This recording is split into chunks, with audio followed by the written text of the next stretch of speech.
भारतीय पौराणिक परंपरा में गर्भ केवल देह के निर्माण का स्थान नहीं, बल्कि संस्कार, कर्म और पूर्व जन्म के संकल्पों का संगम माना गया है। वेदों, उपनिषदों और पुराणों में अनेक प्रसंग मिलते हैं जहां आत्माएं जन्म से पहले ही अपने भविष्य के बंधनों को लेकर प्रतिबद्ध होती हैं। विवाह भी ऐसा ही एक बंधन है, जिसे केवल सामाजिक अनुबंध नहीं, बल्कि आत्माओं का पूर्व नियोजित मिलन कहा गया है। यह कथा उसी रहस्य को उद्घाटित करती है कि कैसे दो आत्माएं गर्भ में रहते हुए ही अपने विवाह का संकल्प करती हैं और कैसे कर्म, काल और स्मृति की विस्मृति के बीच भी वह संकल्प अपना मार्ग खोज लेता है। यह कथा भाग्य बनाम पुरुषार्थ नहीं, बल्कि भाग्य के भीतर छिपे पुरुषार्थ की है। सृष्टि के उस सूक्ष्म तल पर, जहां न समय का बंधन था और न ही देह का भार, दो आत्माएं आमने सामने थीं। एक पुरुष तत्व, दूसरी स्त्री तत्व। दोनों ने अभी देह धारण नहीं की थी, पर दोनों अपने अपने कर्मों का बोझ लिए खड़ी थीं। उनके बीच कोई संवाद शब्दों में नहीं, बल्कि भावों में हो रहा था। इस बार स्त्री तत्व ने कहा, हम अधूरा नहीं छोड़ेंगे।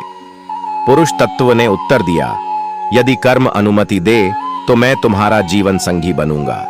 यह कोई प्रेम कथा का आरंभ नहीं था, बल्कि एक उत्तरदायित्व का स्वीकार था। पिछले जन्म में दोनों एक दूसरे से जुड़े थे, पर अहंकार, भय और सामाजिक बंधनों के कारण उनका मिलन अपूर्ण रह गया था। अब कर्म लेखा उन्हें पुनः आमने सामने ले आया था। तभी आकाश तल पर एक दिव्य चेतना प्रकट हुई। न वह देव थी, न दानव, वह काल लेखा थी। यदि गर्भ में उतरते हो, उस चेतना ने कहा, तो स्मृति छिन जाएगी, केवल संस्कार साथ जाएंगे। क्या तब भी तुम इस संकल्प को निभा पाओगे? दोनों आत्माओं ने एक साथ उत्तर दिया, हां। यही वह क्षण था जब उनका विवाह सामाजिक नहीं, आध्यात्मिक रूप से निश्चित हो गया। जब दोनों आत्माएं पृथ्वी लोक की ओर प्रवाहित हुईं, तब उनका अगला पड़ाव था गर्भ।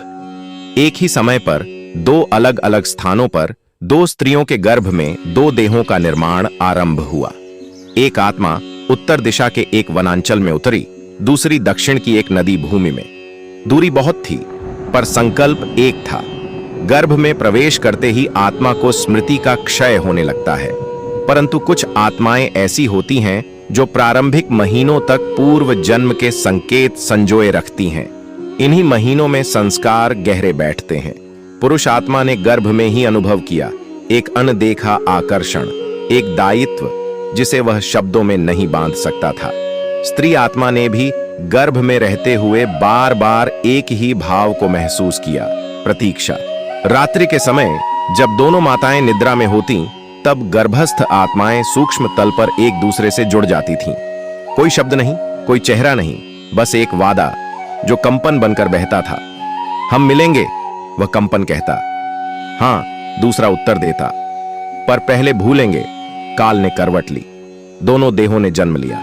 रोदन के साथ आत्मा ने पृथ्वी पर पहला श्वास लिया और उसी क्षण स्मृति का द्वार बंद हो गया। अब वे आत्माएं बालक और बालिका थीं। उनके नाम रखे गए आर्यव्रत और वैदेही। नाम साधारण थे, पर उनके भीतर जो संस्कार थे वे असाधारण। बचपन में दोनों के स्वभाव में एक विचित्र समानता थी। दोनों अकेले रहना पसंद करते, आकाश को देर तक निहारते और अनायास ही किसी अनजानी कमी को महसूस करते। कभी कभी आर्यव्रत स्वप्न में किसी स्त्री को देखता, चेहरा धुंधला पर भाव परिचित। वैदेही भी स्वप्न में किसी पुरुष की प्रतीक्षा करती, बिना जाने कि वह कौन है। यह विस्मृति पूर्ण नहीं थी, यह केवल स्मृति का आवरण था। भाग्य कोई सीधी रेखा नहीं होती, वह वृत्तों में चलती है, कभी पास लाती है, कभी दूर ले जाती है। जिस दिन आर्यन और नयना ने पहली बार एक दूसरे को देखा, उस दिन न तो उन्हें अपने गर्भकाल का संकल्प याद था, न ही यह ज्ञान था कि वे एक दूसरे के लिए पूर्व नियोजित हैं। फिर भी उस क्षण कुछ ऐसा घटा जो साधारण नहीं था। आर्यन ने जब नयना की आंखों में देखा, तो उसे एक क्षण के लिए लगा जैसे वह किसी भूले हुए स्वप्न में प्रवेश कर गया हो।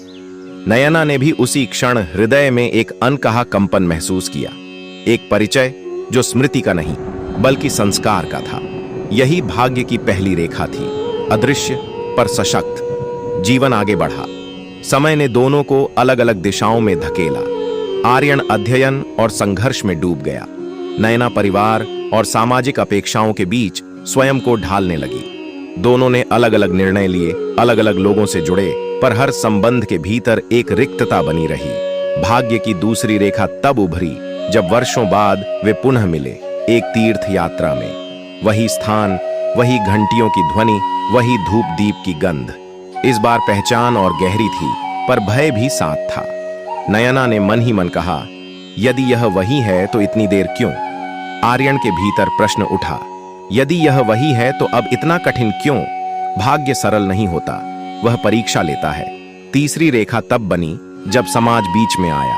कुल, गोत्र, परिस्थिति, वचन सब आड़े आए। दोनों को बताया गया कि उनका मिलन संभव नहीं। यही वह क्षण था जब कर्म और भाग्य आमने सामने खड़े हो गए। एक रात्रि आर्यन ने स्वप्न देखा। वह गर्भस्थ अवस्था में है और कोई अदृश्य स्वर कह रहा है, जो गर्भ में स्वीकारा था उससे भागा नहीं जा सकता। उसी रात नयना ने भी स्वप्न देखा, एक प्रकाश वृत्त जिसमें दो आत्माएं एक दूसरे का हाथ थामे खड़ी थीं। भाग्य की रेखाएं अब स्पष्ट होने लगी थीं। वे हथेली पर नहीं, चेतना पर उभर रही थीं। यह अध्याय यही सिखाता है कि भाग्य बाधा नहीं, मार्ग है। जो उससे लड़ता है टूटता है, जो उसे समझता है पूर्ण होता है। विरह केवल दूरी का नाम नहीं है, वह अवस्था है जहां आत्मा जानती है कि उसका कोई अंश कहीं और है और फिर भी देह उसे छू नहीं सकती। आर्यन और नयना के जीवन में यह अध्याय उसी विरह का था, जो प्रेम से अधिक गहरा और स्मृति से अधिक मौन होता है। समाज के निर्णय ने दोनों को अलग दिशाओं में मोड़ दिया। न कोई झगड़ा हुआ, न कोई आरोप, बस एक मौन स्वीकृति थी कि इस जीवन में उनका मिलन सरल नहीं होगा। यही मौन विरह का बीज बन गया। आर्यन ने नगर छोड़ दिया। वह सेवा और साधना की राह पर चल पड़ा, पर हर प्रार्थना के भीतर एक नाम अनकहा रह जाता। नयना विवाह प्रस्तावों, पारिवारिक अपेक्षाओं और सामाजिक मर्यादाओं के बीच स्वयं को स्थिर रखने का प्रयास करती रही, पर हर उत्सव में उसे किसी की अनुपस्थिति खटकती थी। यहां स्मरण ने जन्म लिया। स्मरण स्मृति नहीं था, क्योंकि उन्हें अपने गर्भ संकल्प का ज्ञान नहीं था। स्मरण वह था जो बिना कारण हृदय को भारी कर देता है। किसी धूप भरी दोपहर में अचानक मन उदास हो जाना, किसी भजन में आंखें भर आना, यही स्मरण था। एक रात्रि नयना ने दीप जलाते समय अनुभव किया कि कोई उसके साथ प्रार्थना कर रहा है। उसी क्षण मीलों दूर आर्यन को लगा जैसे किसी ने उसका नाम बिना शब्दों के पुकारा हो। यह विरह का चरम था, जहां दूरी अर्थहीन हो जाती है। ऋषियों ने कहा है, जहां स्मरण दोनों ओर समान हो, वहां कर्म जागृत हो उठता है। यही हुआ। आर्यन ने ध्यान में पहली बार अपने गर्भकाल का एक क्षण देखा, एक प्रकाश वृत्त, दो आत्माएं और एक मौन वचन। दृश्य स्पष्ट नहीं था, पर भाव तीव्र था। नयना को भी स्वप्न में वही वृत्त दिखने लगा। विरह अब पीड़ा नहीं रहा, वह संकेत बन गया। दोनों ने अलग अलग स्थानों पर वही स्वीकार किया, यदि यह मिलन नहीं तो भी यह व्यर्थ नहीं है। यही स्वीकार स्मरण को शुद्ध करता है। जब स्मरण में अधिकार नहीं रहता, तब वह साधना बन जाता है। यह अध्याय बताता है कि विरह आत्माओं को तोड़ता नहीं, परखता है।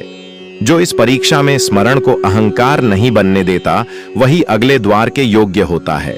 सत्य कभी अचानक प्रकट नहीं होता, वह पहले संकेत देता है, फिर प्रतीक्षा करता है और अंततः तब उद्घाटित होता है जब आत्मा उसे सहन करने योग्य हो जाती है। आर्यन और नयना के जीवन में भी सत्य का यह क्षण ऐसे ही आया, नाटकीय नहीं पर अटल। विरह और स्मरण ने दोनों को भीतर से शांत कर दिया था। अब उनके प्रश्न आक्रोश से नहीं, जिज्ञासा से जन्म लेने लगे थे। आर्यन ने साधना के दौरान पहली बार स्पष्ट अनुभव किया कि उसका जीवन किसी अदृश्य प्रवाह द्वारा संचालित है, वही प्रवाह जो उसे बार बार नयना की ओर मोड़ देता था। उसी समय नयना एक वृद्ध साध्वी के सान्निध्य में पहुंची। साध्वी ने नयना की आंखों में देखकर कहा, तुम प्रश्न नहीं पूछती, पर उत्तर तुम्हारे भीतर शोर मचा रहे हैं। नयना चुप रही, मौन ही उसकी स्वीकृति था। उसी रात्रि आर्यन और नयना दोनों ने एक ही स्वप्न देखा, एक विस्तृत शून्य जिसके मध्य एक प्रकाश वृत्त था। वृत्त के भीतर दो आत्माएं खड़ी थीं, निर्विकार, उज्ज्वल और शांत। उनके बीच कोई देह नहीं, कोई नाम नहीं, केवल एक संकल्प। स्वप्न में एक स्वर गूंजा, यह बंधन इस जन्म का नहीं। प्रातःकाल आर्यन को एक वृद्ध साधु से मिलने का अवसर मिला। साधु ने बिना भूमिका के कहा, तुम जिसे खोज रहे हो वह तुम्हारे भविष्य में नहीं, तुम्हारे पूर्व में है। उसी दिन नयना की साध्वी ने कहा, गर्भ में जो स्वीकारा गया हो उसे समय केवल छुपा सकता है, मिटा नहीं सकता। यह संयोग नहीं था, यह उद्घाटन था। अब दोनों को स्मरण होने लगा, पूरा नहीं पर पर्याप्त। गर्भ में लिया गया संकल्प, एक दूसरे का हाथ थामे दो चेतनाएं, और यह वचन कि वे मिलकर अधूरे कर्म पूरे करेंगे। सत्य का यह उद्घाटन किसी उत्सव जैसा नहीं था, यह एक गंभीर भार लेकर आया। क्योंकि अब प्रश्न यह नहीं था कि वे एक दूसरे से प्रेम करते हैं या नहीं, प्रश्न यह था कि वे इस सत्य को जीने का साहस रखते हैं या नहीं। साधु ने आर्यन से कहा, सत्य जानना सरल है, उसे स्वीकार करना कठिन। साध्वी ने नयना से कहा, जो आत्माएं सत्य से भागती हैं वे बार बार जन्म लेती हैं। इस अध्याय में दोनों ने पहली बार एक ही समय पर, अलग अलग स्थानों पर एक ही निर्णय लिया, अब भागना नहीं। यही सत्य का उद्घाटन था, न शब्दों में न प्रमाणों में, बल्कि चेतना के पूर्ण स्वीकार में। विवाह साधारण था, न धूमधाम न प्रदर्शन, पर उस अग्नि के सामने केवल दो देह नहीं, दो आत्माएं खड़ी थीं जो बहुत पहले से एक दूसरे को जानती थीं।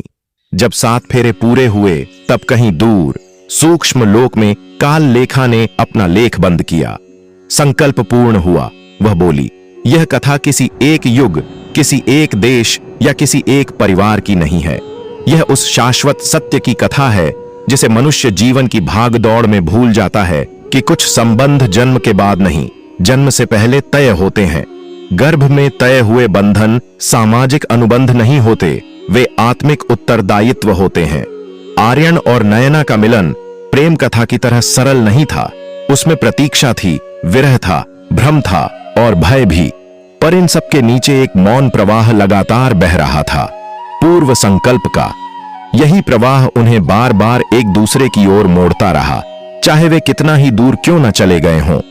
गर्भ में तय हुए बंधन का अर्थ यह नहीं कि जीवन में विकल्प नहीं होते, विकल्प होते हैं, पर उनकी दिशा पहले से निर्धारित होती है। आत्मा स्वतंत्र होती है, पर वह अपनी ही स्वीकृति से बंधी होती है। जो गर्भ में स्वीकारा गया उससे भागा नहीं जा सकता, केवल टाला जा सकता है। इस कथा में यह स्पष्ट होता है कि विवाह केवल दो देहों का मिलन नहीं, बल्कि दो यात्राओं का पुनः संगम है।